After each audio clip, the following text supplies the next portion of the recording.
Hello everyone. जो सी intermediate 25 है उसका एफएमएसएम का पेपर जस्ट अभी खत्म हुआ। पूरे फाइनेंशियल मैनेजमेंट वाले पोर्शन को मैंने देखा 50 मार्क। तो 50 मार्क का जो फाइनेंशियल मैनेजमेंट का पोर्शन था वो कोई एंगल से इजी नहीं था। इनफैक्ट वो एक very good category, moderate to difficult category के बीच में फॉल करेगा। ये जो वीडियो है इसके अंदर में जो 15 मार्क का एमसीक्यू है फाइनेंशियल मैनेजमेंट का, उसका मैं फटाफट डिस्कशन करता हूं। जो स्ट्रैटेजिक मैनेजमेंट 15 मार्क रहेगा उसका discussion, MCQ discussion Mayank sir अभी बस कुछ देर में अपलोड कर देंगे। तो पहले एक काम करते हैं, 15 मार्क वाले डिस्कस करते हैं, फिर बताते हैं जो रिमेनिंग 35 मार्क है उसके अंदर में आई थिंक एक लेवरेज का क्वेश्चन 5 मार्क का नॉर्मल इजी था। रेशियो एनालिसिस मैनेजेबल था 5 मार्क। जो कॉस्ट ऑफ कैपिटल था उसके अंदर में cost of equity, cost of preference जो आई थिंक दोनों मिला के 3-4 मार्क था, वो ठीक था। कैपिटल स्ट्रक्चर MM2 आया वो नॉर्मल था। और इसके अलावा बाकी पेपर एक अच्छा पेपर था। तो ये पेपर बिल्कुल भी कोई एंगल से इजी नहीं था। जो स्टूडेंट एग्जाम दिए और मैंने खुद जो पेपर देखा उसके हिसाब से पेपर फैंटास्टिक, बहुत ही अच्छा, मॉडरेट टू डिफिकल्ट कैटेगरी के बीच में फॉल करेगा। फिलहाल एक काम करते हैं, हम लोग फटाफट डिस्कशन करते हैं। जो 15 मार्क का एमसीक्यू है तुम लोग अपना आंसर फटाफट मैच करना। जो मेरा पहला क्वेश्चन था इसके अंदर में एनुअलाइज्ड एनपीवी निकालना था। मैंने ऑलरेडी कैलकुलेशन कर लिया। कैश आउटफ्लो दिया हुआ था। जो मेरा कैश इनफ्लो है, कैश आउटफ्लो दिया हुआ था। कैश इनफ्लो दिया हुआ है एनुअल 5 साल। तो ये 1,90,000 को मल्टीप्लाई किए सीधा 5 साल के एनुअलिटी फैक्टर से पीवीआईएफए दिस कैश इनफ्लो मिला। और ये 3 साल का था तो हम लोग 3,50,000 को मल्टीप्लाई करेंगे 2.487 से, मेरे को ये मिला। माइनस करेंगे कैश आउटफ्लो, क्या मिलने वाला है एनपीवी। और सिंस यहाँ पे यूजफुल लाइफ अलग है, मेरे को वापस डिवाइड करना पड़ेगा एन्युटी फैक्टर से। जो पहले वाले में 3.791 से डिवाइड किया, अगले वाले में 2.487। आंसर आएगा ये दोनों। तो आंसर बनेगा इसका ऑप्शन बी। मेरा अगला क्वेश्चन काफी इजी था। जहां पे हमारा D1 दिया हुआ है, प्लानिंग टू पे a dividend in the next year. Growth rate दिया हुआ है, करंट मार्केट प्राइस दिया है, फ्लोटेशन कॉस्ट दिया है। सीधा formula D1 upon P0 minus flotation cost plus G into 100, ये आने वाला है 12%। जो मेरा अगला क्वेश्चन था, कंपनी का नेटवर्थ दिया हुआ है 5 लाख, डेट इक्विटी रेशियो दिया है 2:1, यानी डिवेंचर आएगा 5 लाख इंटू 2, 10 लाख रुपया, जिसका इंटरेस्ट रेट दिया हुआ है। ऑपरेटिंग प्रॉफिट है 4 लाख। ऑपरेटिंग प्रॉफिट मतलब EBIT। अब EBIT से माइनस करेंगे इंटरेस्ट, तो 10 लाख का 10% होता है 1 लाख, EBIT मिलेगा 3 लाख। अब यहाँ पे टैक्स रेट का कोई काम नहीं है, फाइनेंशियल एवरेज का formula EBIT by EBIT। 4 lakh by 3 lakh आने वाला है 1.33। सो इतना पोर्शन इजी था। ये आई थिंक 5 मार्क का एमसीक्यू इजी था। अब मेरा केस बेस्ड एमसीक्यू था, वो दिखने में बहुत लंबा चौड़ा था, पर जब करने जाओगे ना, ठंडा दिमाग से करेगा तो होने लायक था। अब जो जो इंपॉर्टेंट पॉइंट था उसको ऑलरेडी मैंने मार्क कर दिया। 10% कंटीजेंसी चाहिए था, कैश चाहिए था 90,000। मेरा रॉ मटेरियल स्टॉक 1.5 मंथ था, FG 1 मंथ था। इसके बाद मेरा सेल वैल्यू दिया हुआ है टोटल में 30 लाख, जिसमें 20% फॉरेन सेल है, 80% मेरा डोमेस्टिक सेल हुआ।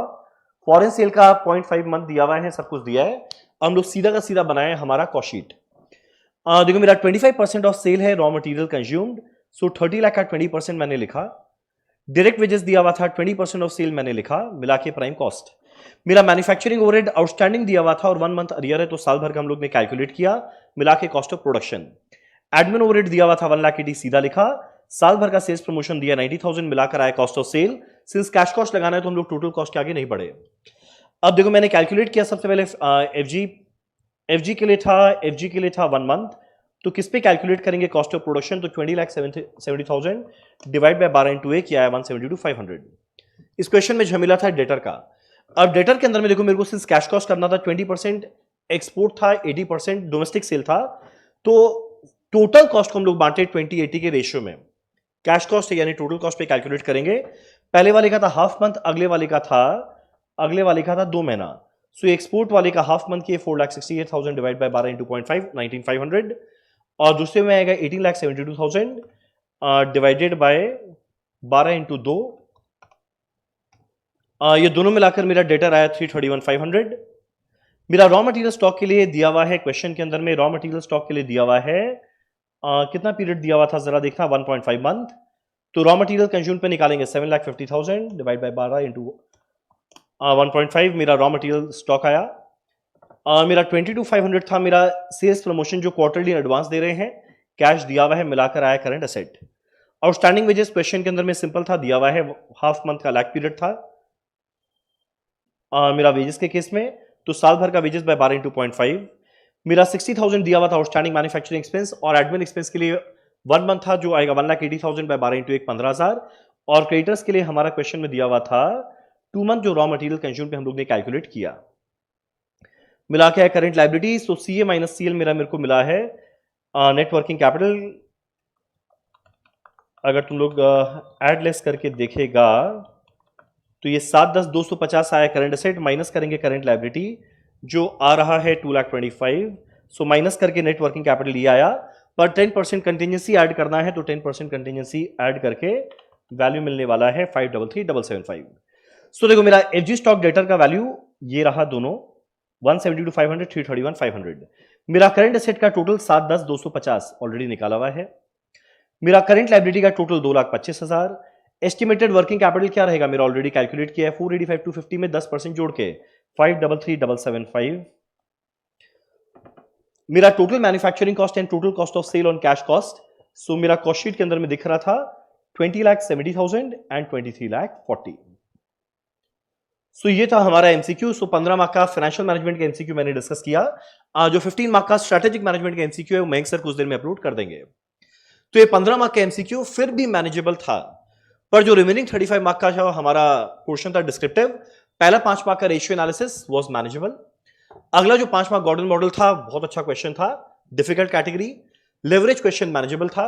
अगला cost of capital moderate, KP निकलने लायक था, केडी के और कॉस्ट ऑफ लोन में दिमाग लगाना पड़ेगा। एनीवे इसका डिटेल सोल्यूशन हम लोग कल डिस्कस करेंगे। कैपिटल वेटिंग के अंदर में जो क्वेश्चन आया था वो वापस एक अच्छा क्वेश्चन था। उसके अंदर में पहला 2-3 पार्ट मैनेजेबल था पर आगे दिमाग लगाने का था।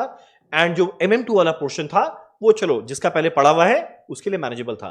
सो ओवरऑल जो 50 नंबर का हमारा जो फाइनेंशियल मैनेजमेंट है इसके अंदर में मैं अज्यूम करूंगा 20 से 25 मार्क मैनेजेबल था, 25 मार्क डिफिकल्ट था। अब जिन्होंने स्ट्रैटेजिक मैनेजमेंट को पढ़ के रखा है ऐसे पोर्शन फिर भी ठीक था as compare to financial management, तो ये पेपर पास होने लायक था। और सिंस ये पेपर थोड़ा डिफिकल्ट आया हुआ है तो हम लोग एक्सपेक्ट कर सकते हैं आईसीआईसीआई कि उनका चेकिंग थोड़ा लीनियंट रहेगा और मार्क्स भी थोड़ा होपफुली ज्यादा मिलेगा। तो एनीवेज ये हमारा क्विक डिस्कशन था फाइनेंशियल मैनेजमेंट के एमसीक्यू पोर्शन का।